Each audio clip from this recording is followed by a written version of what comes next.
This is a Russian fighter jet, shot down by opposition forces.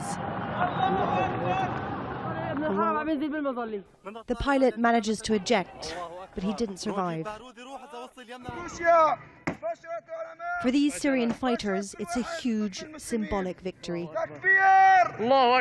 Russia and the Syrian government have intensified their bombardment of Idlib province over the last 2 months.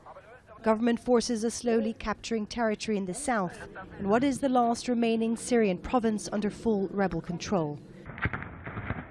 They're inching closer to the city of Saraqeb, which lies on a strategic road linking the northwest all the way to the capital Damascus, territory that is now almost fully under government control.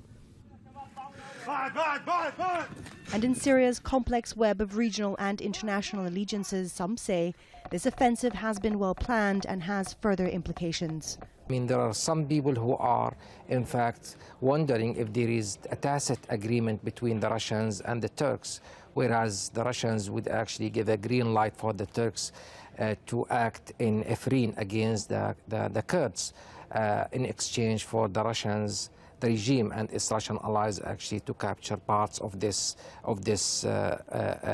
governorate of Idlib, mainly the road between Damascus and Aleppo. That offensive against the Kurdish-controlled district of Afrin is now into its 3rd week. Turkey's backing fighters from the Free Syrian Army against the Kurdish People Protection Units, or YPG. Turkey considers the YPG a terrorist organization, even though it's the United States' most effective ally in fighting ISIL. Turkey has been intensely shelling these border areas. There is a base just right behind us, and this is in line with what politicians here are saying the first phase of this operation. The aim is to push the YPG away from its borders.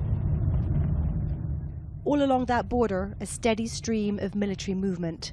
Vehicles, ammunition, and buses packed with Syrian FSA fighters. This is a very visible operation. But it's also a difficult one. The YPG know the terrain well, and they have been preparing for this.